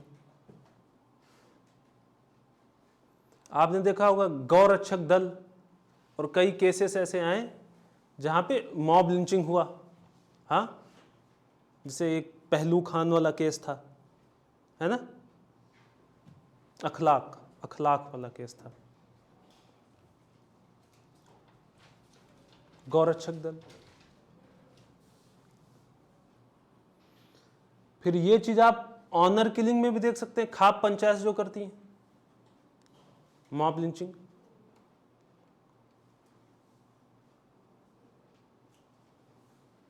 और एक जो आपने बड़ा ही झारखंड और छत्तीसगढ़ में फिनोमिना था कि ये अफवाह चली कि कुछ औरतें आती हैं और बच्चों को उठा ले जाती हैं। हाँ, तो आपने देखा होगा रिमोट एरियाज में बेगिंग के लिए, भीख मांगने के लिए कुछ औरतें होती, तो इनके ऊपर ये शक जाता है कि भाई ये बच्चे उठा ले जाती हैं, तो उस शक के आधार पे उनको लिंच कर देती है वहाँ की मॉब। कई केसेस आए झारखंड में ऐसे जहाँ पे इस अफवाह पे कि बच्चे उठा ले जाती हैं, ये जो भीख मांगने आती हैं, इनको लिंच कर दिया गया, मार दिया गया। राजस्थान में कई बार ऐसा केस होता है जहाँ पे थोड़ा सा मानसिक रूप से मेंटली जो डिस्टर्ब लेडी होती हैं और जिनको कोई सहारा नहीं है, कोई सोशल उनका वो नहीं, सपोर्ट नहीं है, उनको डायन बताकर लिंच कर दिया जाता है कि ये डायन है, ये आई थी परसों हमारे घर के सामने इसलिए हमारे बच्चे की तबीयत खराब हो गई, तो ये बोल के उसको लिंच कर दिया जाता है। तो ये सब मॉब लिंचिंग के केसेस हैं, ठीक है, जहां पे मॉब लॉ एंड ऑर्डर को अपने हाथ में लेती है, किसी को ओवर पावर करने के लिए वायलेंस का इस्तेमाल करती है, जो कि उसकी किलिंग तक पहुंच जाता है। ये सारे केसेस वही हैं, ठीक है, चाहे वो गौरक्षक दल का मामला हो, चाहे खाप पंचायत जो ऑनर किलिंग करते हैं, और चाहे वो चाइल्ड लिफ्टिंग का केस हो, ठीक है, क्लियर।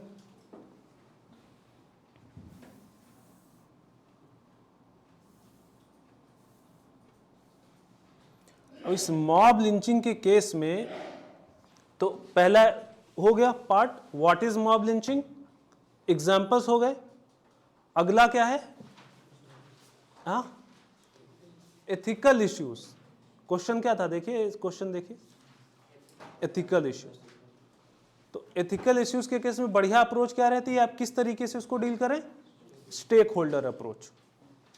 तो 4 स्टेक होल्डर हैं,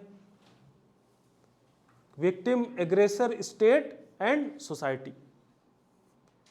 तो एक एक के रेफरेंस में देखेंगे कि जब मॉब लिंचिंग होती है तो क्या गलत होता है।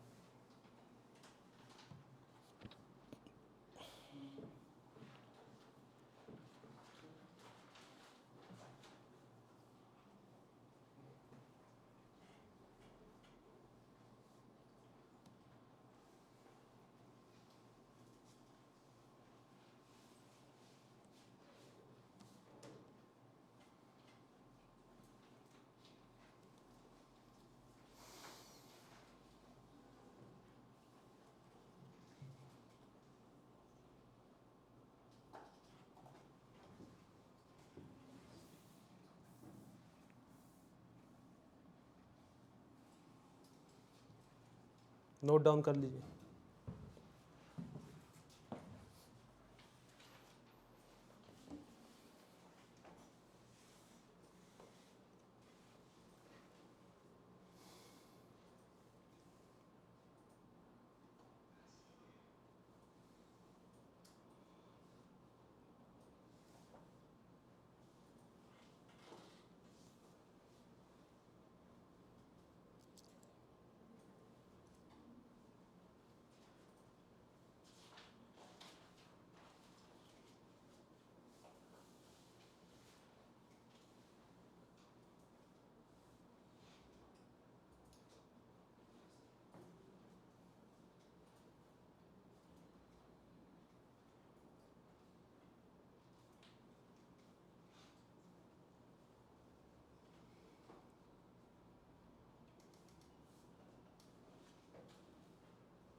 देखिए ethical issues in reference to the victim, victim के रेफरेंस में क्या गलत हो रहा है जब मॉब लिंचिंग होती है तो भाई वायलेंस हो रही ना उसके साथ, इंजरी दी जा रही है, उसको मारा जा रहा है, उसकी किलिंग है, उसके जो ह्यूमन राइट्स हैं, मानव अधिकार हैं जिनमें जीवन का अधिकार सबसे बड़ा है, उसका वायलेशन हो रहा है कि नहीं? हाँ, क्या पूछ रहा है आपसे? Identify the ethical issues, identify the wrong in the mob lynching with reference to the victim, injury, killing, इसके ह्यूमन राइट्स का वायलेशन, ये सब है ना एथिकल इश्यूज। देन एग्रेसर के केस में जब वो एग्रेसर मॉब लिंचिंग कर रहा है तो कौन सी गलत चीजें हैं उसके भीतर? इंटॉलरेंस, इंडॉक्ट्रिनेशन, इम्पोजिशन, जो पढ़ा था याद करिए, है ना? तो यही है ना इशू, एथिकल इशू यही है ना इन दोनों स्टेक होल्डर्स के रेफरेंस में। क्लियर? कोई कंफ्यूजन यहां पे किसी को?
हो गया?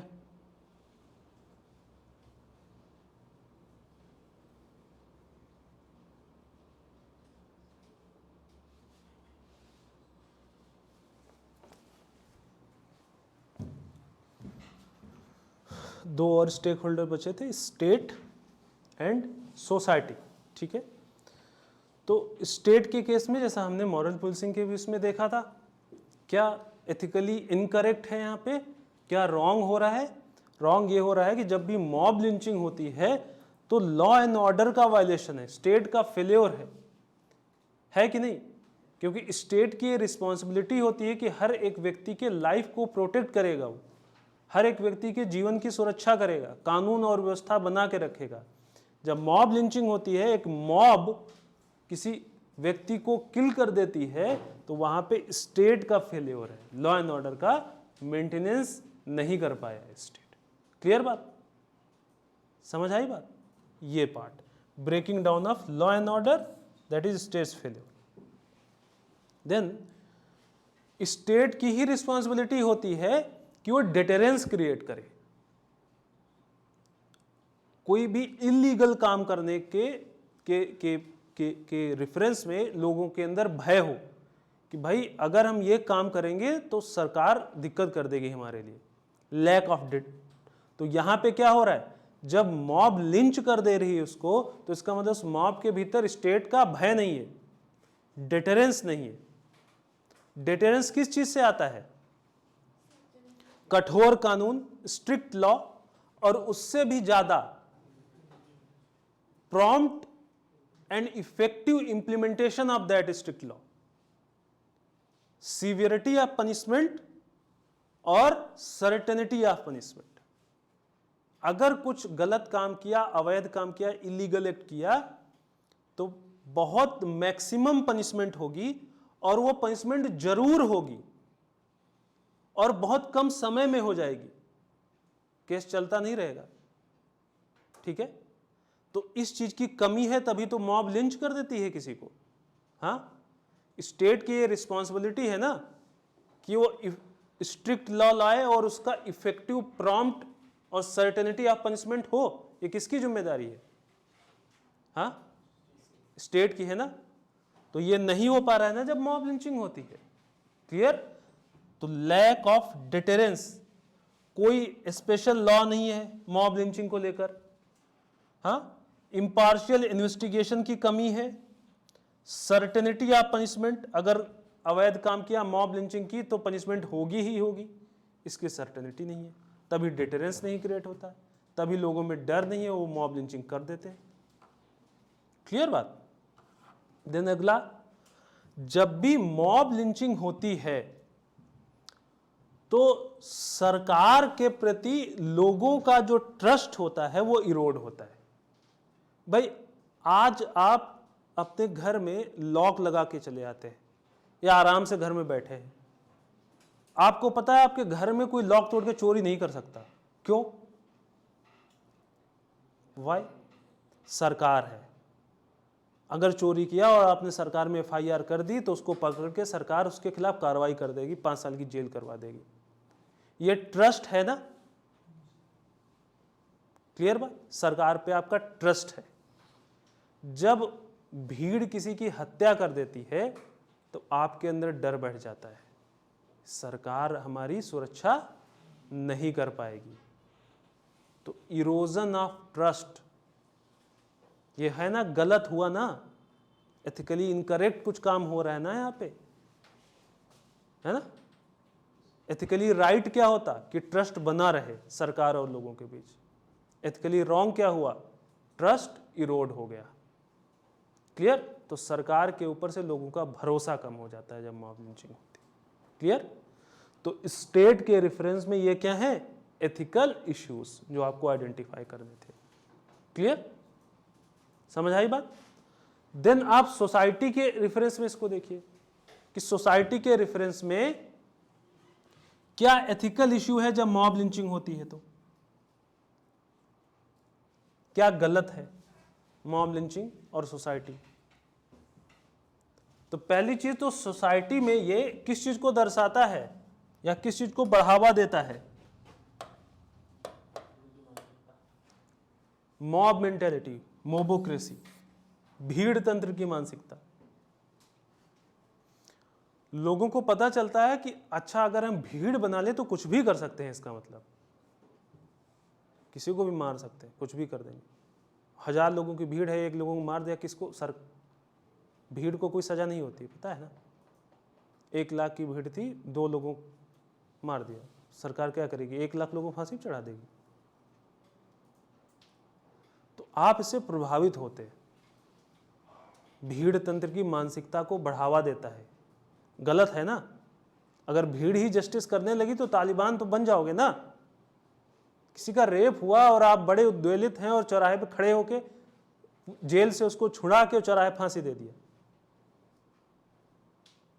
तो अगली बार उस भीड़ को जो सही लगेगा वो करेगा। समझ रहे हैं आप? तो भीड़ तंत्र की मानसिकता को बढ़ावा देता है मॉब लिंचिंग। क्लियर बात? गलत है ना, ये गलत है कि नहीं? Then a chilling impact on the society, जैसा कि अभी हमने डिस्कस किया था। जब किसी की मॉब लिंचिंग हो जाती है तो समाज में डर का माहौल हो जाता है। बोलते हैं ना रवीश कुमार एनडीटीवी ब्रोज, मोदी जी के आने के बाद से समाज में डर का माहौल है। Chilling impact on the society. समाज को लगता है अच्छा अगर मैंने भी किया तो ऐसा ही मेरा भी हाल ना हो। समझ रहे हैं आप? कहीं मुझे भी लिंच ना कर दिया जाए। क्लियर ना? चिलिंग इम्पैक्ट गलत है ना। हाँ, यही आइडेंटिफाई करना था आपको, करना था कि नहीं करना था? हाँ। देन जैसा मैंने उस केस में बताया था कि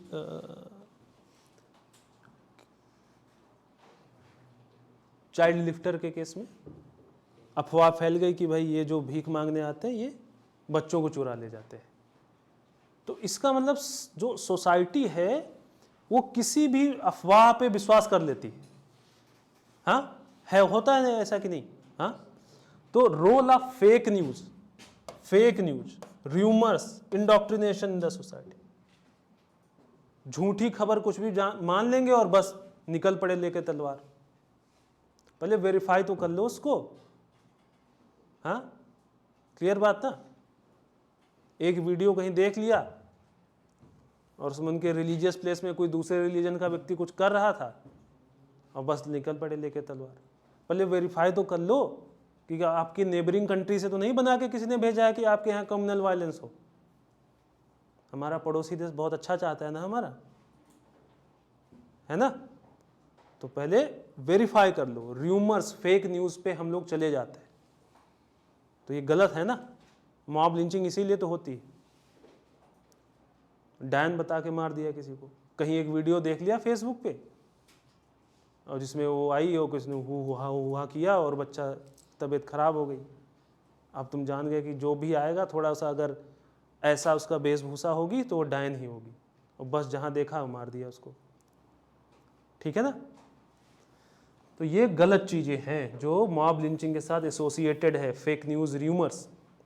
दिन एक और बड़ी चीज़ है, जब मॉब लिंचिंग होती है तो 22, आपने देखा होगा 10 लोग मिलके एक लोग को मार रहे होते हैं और 100 लोग खड़े होकर तमाशा देख रहे होते हैं वहां पे। अगर और 100 लोग में से हो सकता है कि 70 लोग ऐसे हों जो डरपोक हों और 30 लोग ऐसे हों जिनको फर्क नहीं पड़ता, वो मजा ले रहे हैं, यूट्यूब पे मतलब वीडियो अपलोड करेंगे। अगर वो 100 में से 10 भी खड़े हो जाएं, 10 मार रहे थे ना, 10 ही खड़े हो जाएं भीड़ में जो तमाशा देख रहे हैं, तो मॉब लिंचिंग रुक जाएगी इन मोस्ट केसेस। ये क्या दिखाता है? हमारे समाज का पतन, डिग्रेडेशन। समाज में कुछ गलत है। गलत क्या है? या तो लोग एपैथेटिक होते जा रहे हैं, उनको फर्क नहीं पड़ता, और या तो उनके भीतर करेज की कमी है, साहस की कमी है। भाई 2 ही वजह से तो आप नहीं बोलते, खड़े होकर तमाशा देखते रहते। एपैथी, आपको फर्क नहीं पड़ता, आपको चलो मरने दो, हमसे क्या है। और या तो आप जानते तो हैं कि गलत हो रहा है लेकिन करेज नहीं है, साहस नहीं है उस चीज को रोकने का, उस चीज को मना करने का। क्लियर बात? तो apathy and courage, lack of courage and apathy, ये है सोसाइटी में। इसकी वजह से मॉब लिंचिंग और बढ़ावा मिलता है। क्लियर? नोट डाउन किया। एनडीटीवी पे एक प्रोग्राम आता था, वैसे तो कोई बहुत अच्छा चैनल नहीं है एनडीटीवी, है ना, लेकिन एक प्रोग्राम आता था उसमें वो क्या करते थे कि जानबूझ के ऐसी हरकतें करते थे, देखते थे कि सोसाइटी का एटीट्यूड क्या होगा। तो ऐसे कोई बूढ़े बूढ़ी जा रहे हैं, ओल्ड एज, पार्क में टहल जाए, तो वो जानबूझ के जाता था और उनको परेशान करता था, उनकी स्टिक छीन लिया, कुछ गाली दे दिया, ऐसे कुछ बोल के चला गया, केवल ये चेक करने के लिए कि लोग क्या कहते हैं, बोलते हैं कि नहीं। तो मोस्ट ऑफ द केसेस उसमें दिखाते थे लोग नहीं कंसर्न होता था। लेकिन एक बार ऐसे ही था, वो कुछ ओल्ड एज था और वो ओल्ड एज वाला भी उन्हीं का बंदा होता था ना, समझ रहे ना। तो वो थिएटर में मूवी देखने गए, हस्बैंड वाइफ, तो वहाँ पे अपना एक इन्होंने सेट कर रखा था। वो गया और उनको परेशान करने लगा कि इस उम्र में भी देखोगे, ये है वो है, दुनिया भर की, हंसने लगा, उनका टिकट वगैरह वो सब छीन लिया, मोबाइल वगैरह, ऐसे हंसने लगा। तो वहाँ पे ऐसे कोई हरियाणवी जाट वाट था, मोटी वो दिखा, तो थोड़ी देर देखता रहा। अब जब नहीं बर्दाश्त हुआ उसने तो गया, उठा के उनको पटक दिया, जब तक ये बताते कि हम लोग मतलब ये कर रहे हैं।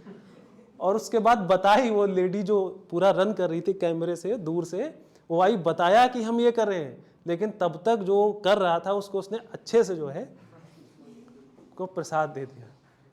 लेकिन ऐसे कम केसेस होते हैं, मोस्ट ऑफ द केसेस लोग करेज नहीं करते हैं या एपैथेटिक होते हैं, फर्क नहीं पड़ता। देखो ना एटीट्यूड लोगों का, वीडियो बनाते रहते, अरे वीडियो क्या बना रहे हो यार, जाके मदद करो उसकी। एक्सीडेंट हो जाता है तब भी वीडियो बनाते रहते हैं, शर्म नहीं बची आंखों में। कुछ नहीं कर सकते तो चले जाओ वहाँ पे, इतनी अगर क्या बोलते हैं बची हो अंदर, कम से कम वीडियो तो ना बनाओ वहाँ पे, एम्बुलेंस को कॉल कर दो। हाँ, इंस्टाग्राम स्टार बनना है लोगों को, है सूर्य नमस्कार पे वो बनाएंगे, व्यायाम करेंगे और पीछे इतने बेहुदे गाने चल रहे होंगे बैकग्राउंड में, वो सूर्य नमस्कार कर रहे हैं। इंस्टाग्राम किंग बनना है लोगों को, पता ही। चलो जो भी है भाई, अच्छी चीज़ है। खैर, तो ये एथिकल इश्यू है ना मॉब लिंचिंग में, विक्टिम के साथ, एग्रेसर के साथ, स्टेट के साथ, सोसाइटी के साथ, ये गलत चीज़ें हैं जब मॉब लिंचिंग होता है। रेमेडीज, तो जैसे समस्याएं एक एक के रेफरेंस में थी, एथिकल इश्यू थे, वैसे ही रेमेडी भी क्या होगी, स्टेक होल्डर अप्रोच से हम लोग देखेंगे क्या समाधान हो सकता है। तो एग्रेसर के केस में क्या किया जाए, हाँ,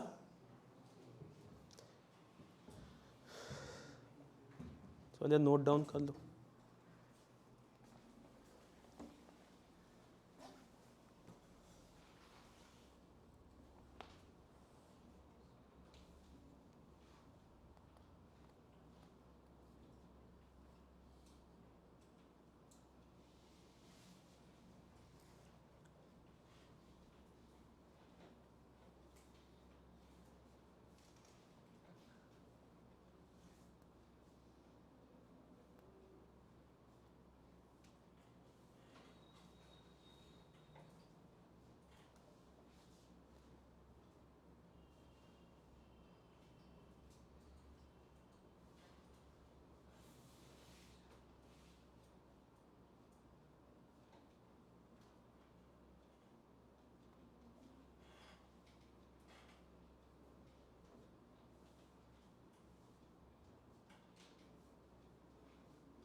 देख लिया?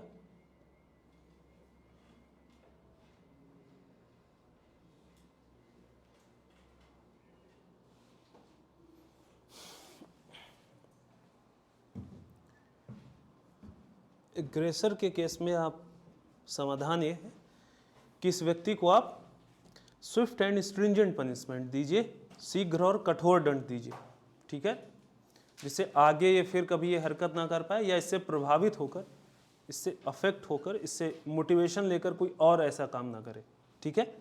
तो इसको आप स्विफ्ट एंड स्ट्रिंजेंट पनिशमेंट देंगे। विक्टिम के केस में, विक्टिम के केस में जो भी क्रिमिनल जस्टिस सिस्टम को इंडिया के जानते हैं, आपराधिक न्याय प्रणाली को, तो ये विक्टिम सेंट्रिक नहीं है, जो पीड़ित है उसके सेंट्रिक नहीं है, पीड़ित को मुआवजा भी नहीं मिलता, ठीक है।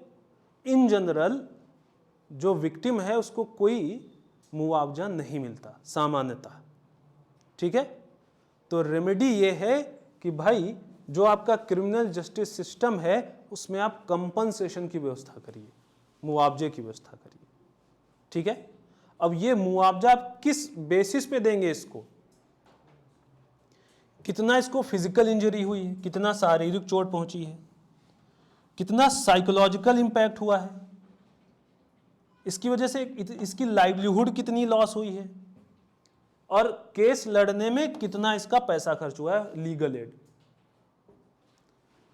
तो physical injury, psychological impact, livelihood loss और लीगल एक्सपेंडिचर, ये सब का जोड़ के आप सरकार इसको क्या दे, क्योंकि सरकार फेल हुई है ना अपनी जिम्मेदारी में, तो सरकार इसको क्या करे, कंपनसेट करे, मुआवजा दे इसको, ठीक है बात क्लियर।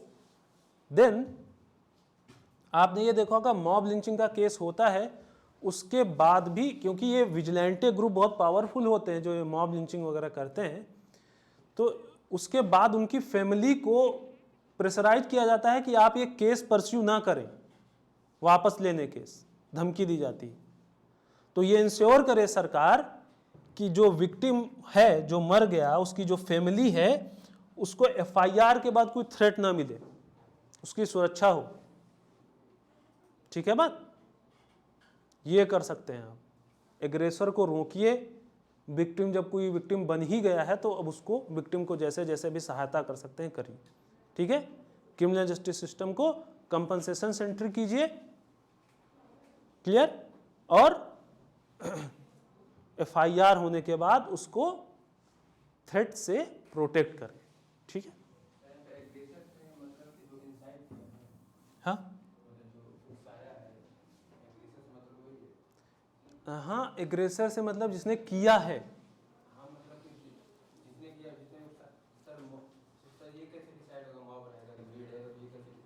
हाँ वही है, यही प्रॉब्लम है। अभी आगे आप देखेंगे, अभी नॉर्थ ईस्ट के एक स्टेट में मॉब की डेफिनेशन बताई गई। मॉब का जो प्रॉब्लम है मॉब लिंचिंग के केस में वो यही है कि मॉब को डिफाइन कैसे करेंगे। मॉब माने क्या, भाई दो व्यक्ति भी मिलके तो मार सकते हैं किसी को, हाँ क्लियर ना। तो उस केस में उस नॉर्थ ईस्ट के स्टेट ने जो अभी मॉब लिंचिंग है उसमें दो व्यक्ति, दो माने मॉब, क्लियर। मॉब को डिफाइन करना एक चैलेंज है।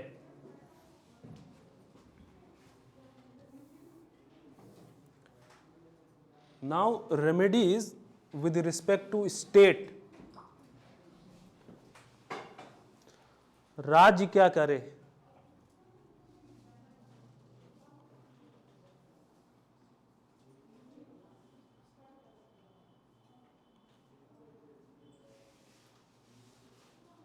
स्क्रीन ऑफ हो गई है सलाउद्दीन।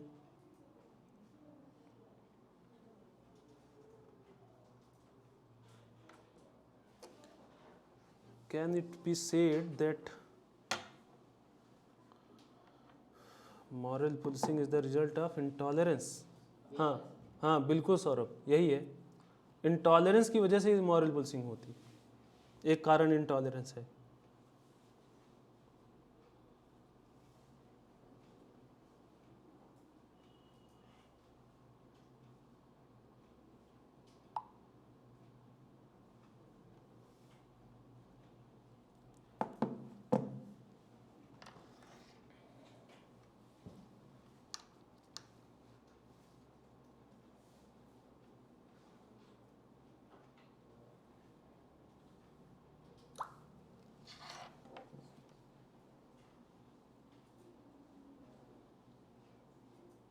अभी नहीं सही हुआ।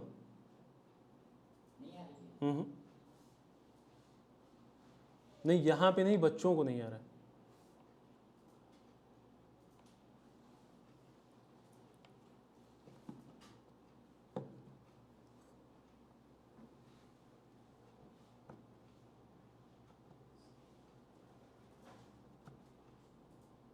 एडवर्टाइजमेंट आ रहा है। अभी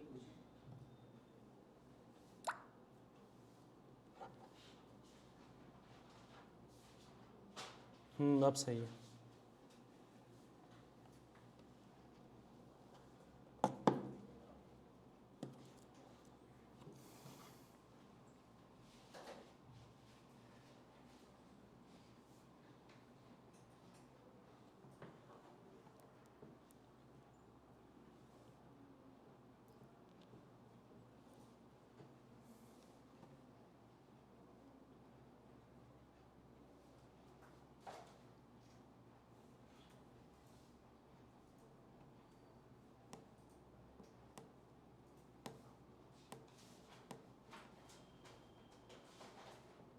चलो इसको देखते हैं क्या करके। सबसे पहले तो मॉब लिंचिंग के लिए एक अलग से कानून बनाइए कि स्पेशल, एक विशिष्ट इसके लिए विधि हो, स्पेशल लॉ। जैसे कुछ लोगों ने, जैसे एक नॉर्थ ईस्ट के स्टेट में बना मॉब लिंचिंग के लिए, तो एक तहसीन पूनावाला करके सोशल एक्टिविस्ट हैं, उन्होंने एक ड्राफ्ट बनाया, इसको उन्होंने नाम दिया मानव सुरक्षा कायदा मासूका।